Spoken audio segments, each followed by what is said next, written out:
बहुत समय पहले की बात है। मोहनपुर नाम के एक शांत और खुशहाल गांव में एक बंगाली परिवार रहता था। यह परिवार करीब 50 साल पहले बंगाल की मिट्टी छोड़कर यहाँ अपनी किस्मत आजमाने आया था। वक्त का पहिया घूमा और अब उस परिवार में केवल 2 ही सदस्य बचे थे। एक बूढ़ी माँ सुमित्रा देवी, जिनकी आंखों में बीते कल की यादें थी, और उनका बेटा राजू। राजू दिखने में तो हट्टा कट्टा था, लेकिन स्वभाव से वह परम कामचोर और नालायक था। उसके पिता, जिन्हें गांव वाले हरिहर दा कहते थे, गांव के चौक पर एक छोटा सा ठेला लगाते थे। उनके हाथ की बनी कोलकाता मटन बिरयानी के चर्चे दूर दराज के गांव तक थे। पिता की मृत्यु के बाद वह ठेला राजू की जिम्मेदारी बन गया, लेकिन राजू के लिए काम करना किसी सजा से कम नहीं था। हफ्ते के केवल 2 दिन, मंगलवार और शुक्रवार, राजू अपना ठेला खोलता था। जैसे ही चूल्हे पर देगची में घी गर्म होता और उसमें तेज पत्ता, इलायची, दालचीनी का तड़का लगता, पूरा मोहनपुर गांव उस सुगंध से महक उठता। एक शाम जब राजू ने आलस में उबासी लेते हुए देगची चढ़ाई तो देखते ही देखते भीड़ जमा हो गई। अरे राजू, आज बड़ी जल्दी रहम कर दिया हम पर। 3 दिन से इस ठेले के चक्कर काट रहा हूँ, तू गायब था। अरे चौधरी साहब, काम तो हर कोई करता है, लेकिन कला तो कभी कभी ही बाहर आती है ना। आज मन किया तो आ गया। कला नहीं बेटा, इसे कामचोरी कहते हैं। तेरे पिता स्वर्गीय हरिहर दा क्या आदमी थे। हर रोज शाम को यहाँ गर्मा गर्म बिरयानी मिलती थी, और तू जैसे सुल्तान बन बैठा है। उसी समय पास के शहर से आए एक सेठ जी ने पहली बार राजू की मटन बिरयानी चखी।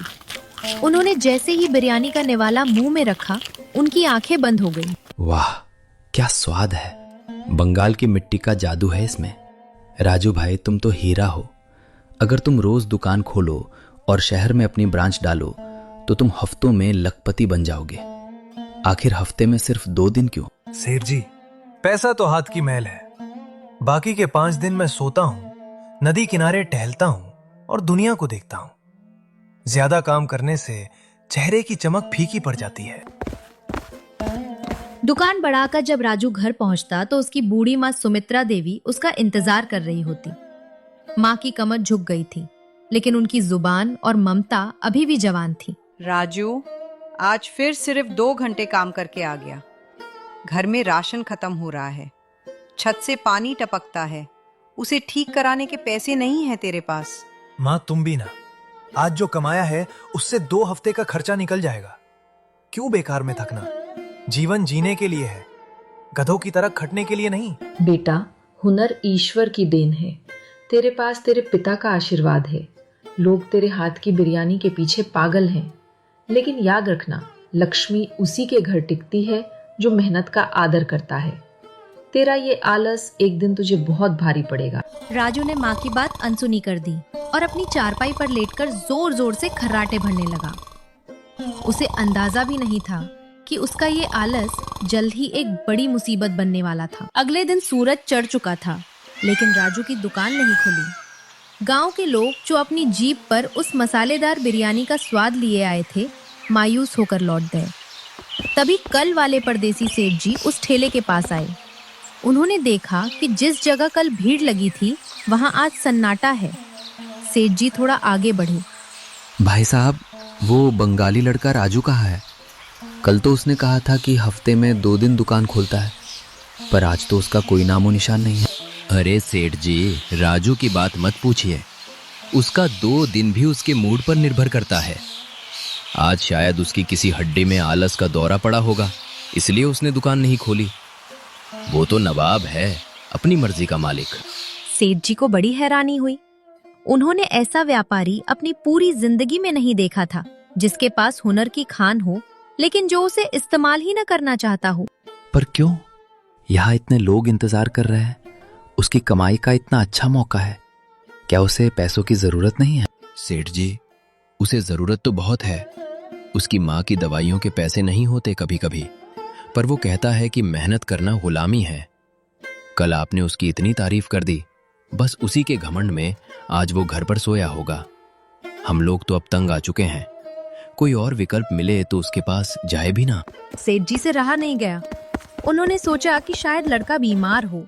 वे पूछते पूछते राजू के जर्जर मकान तक पहुंच गए। राजू अपने बिस्तर पर लेटा था, वो जग रहा था। राजू भाई, आज दुकान नहीं लगाई? मैं तो शहर से खास तौर पर तुम्हारी बिरयानी पैक कराने आया था। अरे सेठ जी, आप देखिए ना, आज सुबह उठा तो मौसम बड़ा सुहावना था, ठंडी हवा चल रही थी, तो मैंने सोचा ऐसी हवा में काम करना कुदरत का अपमान होगा, इसलिए आज छुट्टी रख ली। कुदरत का अपमान? भाई, तुम्हारे घर की हालत देखो। तुम्हारी माँ अंदर खास रही है।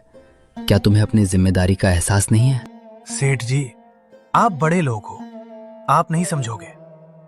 सुकून बड़ी चीज है, पैसा तो कल भी कमा लेंगे। सेठ जी समझ गए कि ये लड़का बातों से नहीं सुधरेगा। उन्होंने मन ही मन एक योजना बनाई ताकि राजू को मेहनत की कीमत समझ आए। ठीक है राजू, आज तुम आराम करो, लेकिन कल मैं फिर आऊंगा। और अगर कल भी दुकान बंद रही तो शायद तुम मोहनपुर के सबसे बड़े हुनरमंद नहीं, बल्कि सबसे बड़े बदनसीब इंसान कहलाओगे। अगले दिन जब सूरज की पहली किरण मोहनपुर गांव पर पड़ी तो राजू ने न चाहते हुए भी अपनी माँ के बार बार टोकने और सेठ जी की चुपती बातों के डर से अपना ठेला खींचकर चौक पर लगा दिया। कोलकाता मटन बिरयानी की खुशबू हवा में घुली। पूरे गांव में खबर फैल गई, आज राजू का ठेला खुला है। देखते ही देखते ठेले के चारों तरफ लोगों का ऐसा हुजूम उमड़ा जैसे मेले में भीड़ लगी हो। राजू, 2 प्लेट जल्दी लगा, कल भी भूखा लौटा था, आज तो खिला दे भाई। राजू के चेहरे पर एक अजीब सा घमंड था। वो धीमी गति से काम कर रहा था, जैसे लोगों पर एहसान कर रहा हो। भीड़ देखकर उसके मन में अचानक लालच ने घर कर लिया। उसने सोचा, इतनी भीड़ है, अगर मैं दाम बढ़ा दूं तो भी ये लोग खरीदेंगे। हफ्ते में 2 दिन क्या, अगर महीने में 4 दिन भी दुकान खोलूं और दाम दोगुने कर दूं तो मेरा ठाठ बना रहेगा। ग्राहक बातें कर ही रहे थे कि तभी सेठ जी वहां आ पहुंचे। भीड़ को चीरते हुए सेठ जी आगे बढ़े।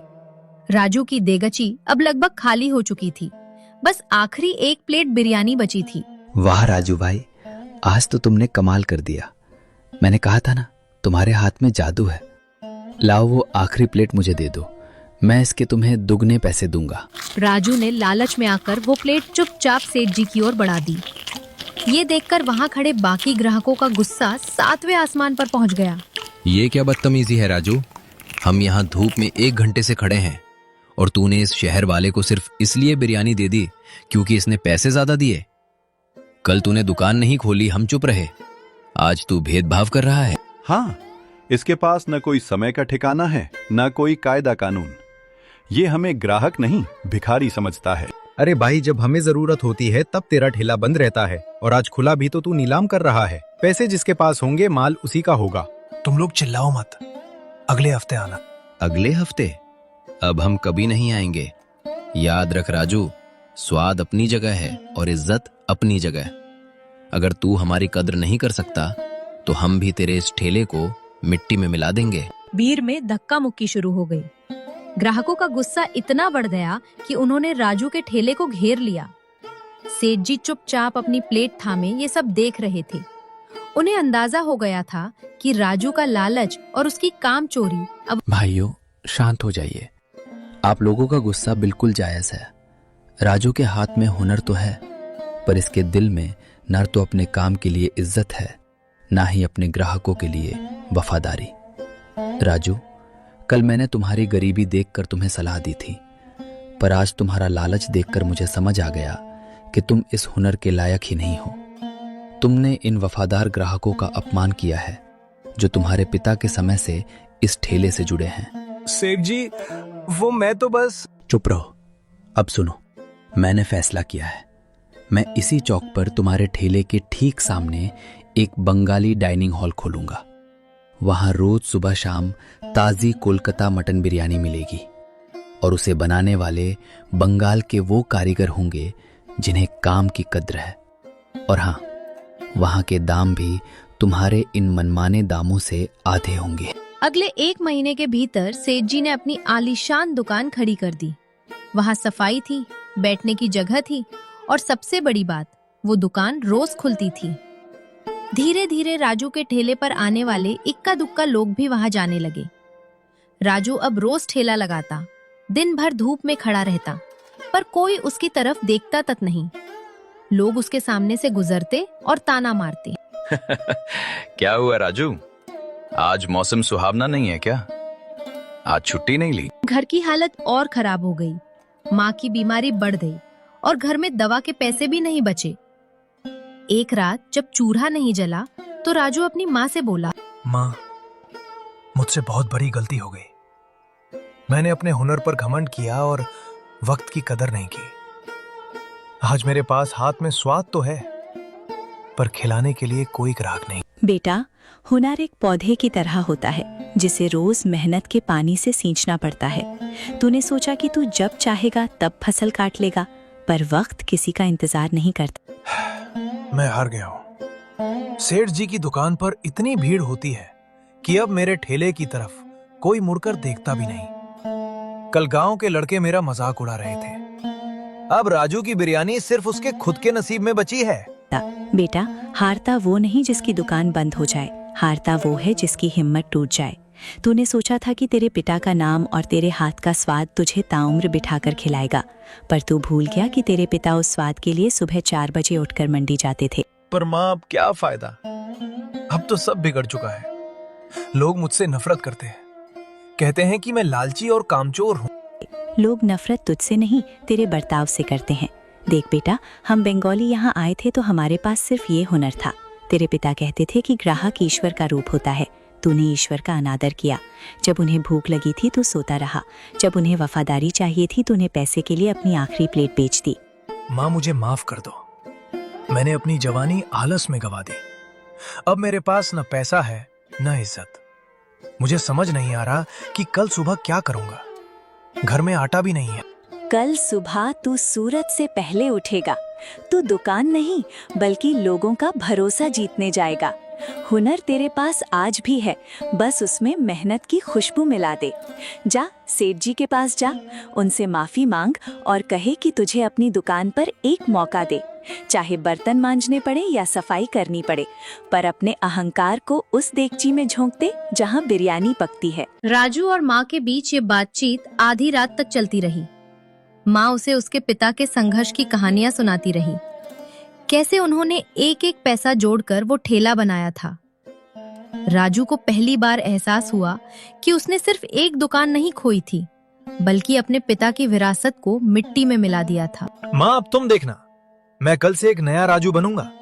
अब ना आलस होगा ना वो झूठा घमंड। मैं वापस अपनी जगह बनाऊंगा। अगली सुबह वो सेठ के ढाबे की तरफ निकल पड़ा। वहां पहुंचकर बोला, सेठ जी, मजाक मत उड़ाइए। कल रात मेरी माँ ने मेरी आंखें खोल दी। मुझे समझ आ गया है कि मैं कितना गलत था। मेरे घर में दाने नहीं है और माँ बीमार है। मुझे काम चाहिए, कोई भी काम। इतना सुनते ही सेठ के दिमाग में लालच का एक नया गणित चलने लगा। वे जानते थे कि उनके नए कारीगर अच्छी बिरयानी तो बना लेते हैं, लेकिन राजू के हाथ में वो पुराना जादू है जिसे लोग बरसों से खोज रहे हैं। अगर राजू उनके यहाँ काम करेगा तो वे मनमाने दाम वसूल सकेंगे। देखो राजू, मैं कोई दान पुण्य करने के लिए दुकान नहीं खोल के बैठा हूँ। तुम्हें काम तो मिलेगा, लेकिन मेरी शर्तों पर। तुम्हें रसोई संभालनी होगी, सुबह 4 बजे मंडी जाना होगा और रात को बर्तन साफ होने तक रुकना होगा। और हाँ, वेतन उतना ही मिलेगा जिससे तुम्हारी माँ की दवा और 2 वक्त की रोटी चल सके। मंजूर है? मंजूर है सेठ जी। राजू ने काम शुरू किया। उसने अपने अहंकार को उसी देगची की आग में झोंक दिया जहां वो अब दिन रात बिरयानी पकाता था। धीरे धीरे गांव में खबर फैल गई कि सेठ जी के ढाबे पर अब खुद राजू बिरयानी बना रहा है। अगले ही दिन ढाबे पर भारी भीड़ उमड़ पड़ी। सेठ जी ने मौका ताड़ा और तुरंत दाम बदल दिए। सेठ जी, कल तक बिरयानी की प्लेट 50 रुपए थी, आज सीधे 150 रुपये। इतना महंगा? भाई साहब, पहले मशीन बनाती थी, अब कलाकार बना रहा है। राजू के हाथ की बिरयानी चाहिए तो जेब भी ढीली करनी पड़ेगी। खानी है तो बोलिए, वरना पीछे लाइन बहुत लंबी है। लोग मजबूर थे। राजू के हाथ का वो स्वाद उन्हें कहीं और नहीं मिलता था। वे गुस्से में थे लेकिन स्वाद के वशीभूत होकर पैसे दे रहे थे। इधर राजू पसीने में तरबतर बिना रुके बिरयानी तैयार कर रहा था। उसे पता भी नहीं था कि उसके नाम पर सेठ जी लोगों की जेबें काट रहे हैं। एक रात जब राजू बहुत देर से घर लौटा तो उसके हाथ कांप रहे थे। लगातार काम करने से उसके शरीर में जान नहीं बची थी। माँ उसे देखकर तड़प उठी। बेटा, इतनी देर और ये तेरी हालत? क्या सेठ तुझे आराम नहीं करने देता? माँ, आराम तो अब मेरी किस्मत में नहीं है, पर सुकून है कि आज की दिहाड़ी से तुम्हारी दवा ले आया हूं। सेठ जी कह रहे थे कि अगर मैं ऐसे ही काम करता रहा तो वे शायद मेरा वेतन थोड़ा बढ़ा दें। राजू, मुझे गांव वालों से पता चला है कि सेठ जी तेरे नाम पर लोगों से 3 गुना पैसे ले रहे हैं। बेटा, काम करना अच्छा है, पर किसी के शोषण का जरिया बनना गलत है। तू मेहनत कर रहा है, पर उसका फल सिर्फ सेठ की तिजोरी में जा रहा है। माँ, अभी मेरे पास कोई और रास्ता नहीं है। मुझे अपनी गलतियों का प्रायश्चित करना है। जब तक मैं अपना खोया हुआ विश्वास वापस नहीं पा लेता, मैं इसी आग में तपूंगा। महीना बीतते बीतते सेठ जी ने इतना मुनाफा कमा लिया था जितना उन्होंने साल भर में नहीं सोचा था। लेकिन राजू की हालत बिगड़ती जा रही थी। एक दोपहर जब ढाबा खचाखच भरा था, राजू को चक्कर आ गया और वो रसोई में ही गिर पड़ा। भीड़ में शोर मच गया। सेठ जी रसोई में आए, पर उन्हें राजू की फिक्र नहीं थी। उन्हें फिक्र थी तो सिर्फ उन ऑर्डर्स की जो रुक गए थे। अरे उठो, क्या नाटक लगा रखा है? बाहर ग्राहक चिल्ला रहे हैं। ये कोई सोने का वक्त नहीं है। तभी गांव के ठाकुर रघुवीर सिंह बोल पड़े। बस कीजिए सेठ जी, ये लड़का 1 महीने से कोलू के बैल की तरफ पिस रहा है। आपने इसके हुनर का सौदा किया और हमें लूटा। राजू ने अपनी गलती सुधारी और मेहनत की, लेकिन आपने अपनी इंसानियत बेच दी। राजू थोड़ा हिम्मत करके खड़ा हुआ। सेठ जी, आपने मुझे काम दिया, उसके लिए शुक्रिया। लेकिन माँ सही कहती थी, लालच चाहे मेरा हो या आपका, वो अंत में विनाश ही लाता है। आज से मैं आपके यहाँ काम नहीं करूंगा। कहाँ जाओगे? तुम्हारा ठेला तो कबाड़ हो चुका है। ठेला कबाड़ हुआ है सेठ जी, राजू का हुनर नहीं।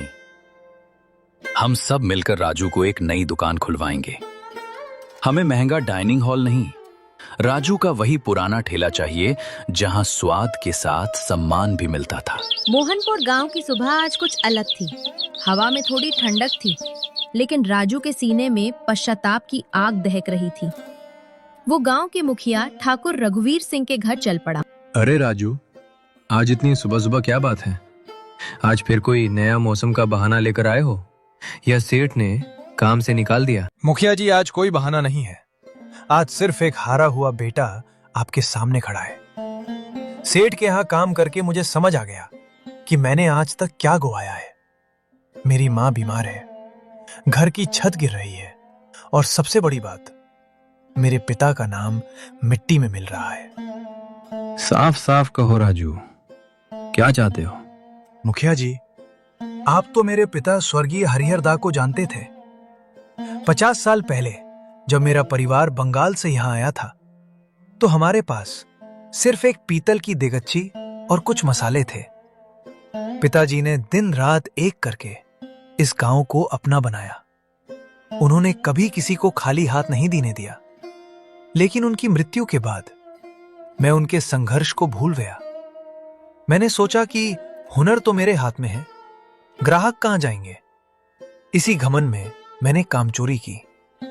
सेठ ने मेरी इसी कमजोरी का फायदा उठाया, मुझे नौकर बनाकर रखा, मेरे नाम पर गांव वालों को लूटा, और जब मेरा शरीर थक गया तो मुझे दुत्कार दिया। मां कहती है कि अगर आज मैंने अपना ठेला फिर से खड़ा नहीं किया तो पिताजी की आत्मा मुझे कभी माफ नहीं करेगी। तो अब तुम्हारा इरादा क्या है? मैं अपना ठेला फिर से शुरू करना चाहता हूं, लेकिन मेरे पास एक पैसा नहीं है। चूल्हा बनाने, मटन खरीदने और पुराने कर्ज चुकाने के लिए मुझे कुछ रुपयों की जरूरत है। मुखिया जी, मैं आपसे भीख नहीं मांग रहा, कर्ज मांग रहा हूं। मैं वादा करता हूं दिन रात एक कर दूंगा, पर आपका एक एक पैसा सूद समेत लौटाऊंगा। राजू, पैसा तो हाथ की मैल है, मैं तुम्हें दे दूंगा, पर याद रखना, मोहनपुर के लोग स्वाद के भूखे बाद में है, पहले वे ईमानदारी के भूखे हैं।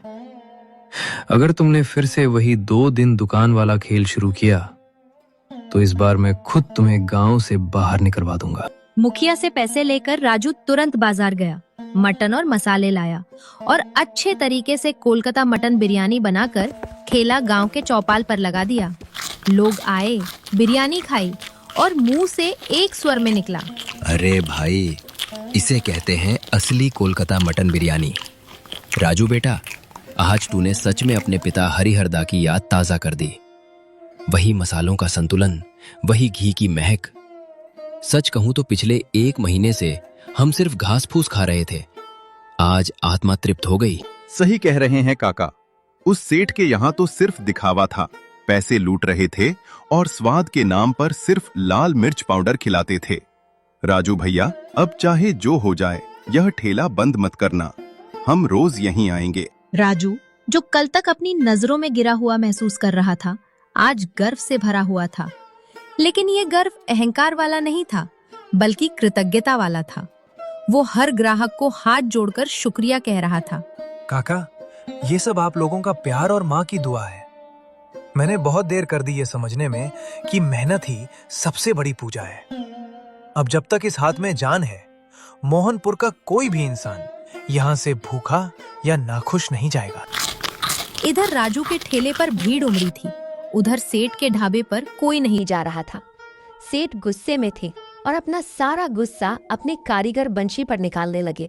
वो बंशी, इधर आ, तू अपने आप को बंगाल का सबसे बड़ा रसूल कहता था ना, तो फिर बाहर देख, उस राजू के ठेले पे लोग पागल हुए जा रहे हैं और हमारी दुकान में कुर्सियां खाली पड़ी है। तेरे खाने में वैसी महक क्यों नहीं है? क्यों लोग यहाँ कदम नहीं रख रहे? सेठ जी, महक मसालों और नीयत से आती है। आप मुझे सबसे घटिया दर्जे का घी लाकर देते हैं, मसालों के नाम पर रंग और मिलावट डाल रहे हैं और ऊपर से चाहते हैं कि मैं वैसा स्वाद लाऊं जैसा राजू के घर के पिसे मसालों में है। जबान मत चढ़ा, मैंने तुझे शहर से यहाँ नाम और दाम दोनों देकर बुलाया है। मुझे बहाने नहीं, धंधा चाहिए। आखिर कमी कहाँ है? कमी आपकी सोच में है सेठ जी। आप ग्राहकों को लूटना चाहते हैं और मुझे कम से कम खर्च में बिरयानी बनाने को कहते हैं। याद रखिए, जितने पैसे आप मुझे देते हैं उतने में इतना ही मिलेगा। अगर आपको शाही स्वाद चाहिए तो शाही खर्च भी करना पड़ेगा। अच्छा, अब तो मुझे सिखाएगा कि धंधा कैसे करते हैं। अगर काम नहीं करना तो दफा हो जाए यहाँ से। तेरे जैसे 100 रसोइये मेरी ठोकर पर रहते हैं। ठीक है सेठ जी, मैं जा रहा हूँ, पर एक बात याद रखिएगा, आप दीवारें खड़ी कर सकते हैं, पंखे लगवा सकते हैं, पर किसी के हाथ का हुनर और लोगों का प्यार नहीं खरीद सकते। राजू मेहनत कर रहा है और आप सिर्फ राजनीति। आपकी ये दुकान अब भगवान ही चलाए। इतना बोलकर बंशी कारीगर वहां से चला गया। सेठ अकेला रह गया। उसे अपनी गलती और लालच पर बहुत पछतावा हुआ, पर अब कुछ नहीं हो सकता था। उधर राजू का ठेला खचाखच भरा था। उसने अपने आलस को त्याग कर मेहनत का रास्ता पकड़ लिया था। उसने सीख लिया था कि हुनर उतना ही कीमती है जितनी उसकी देखभाल की जाए, और सच्चा व्यापारी वही होता है जो अपने ग्राहकों का सम्मान करे, उनके विश्वास को कभी तोड़े नहीं।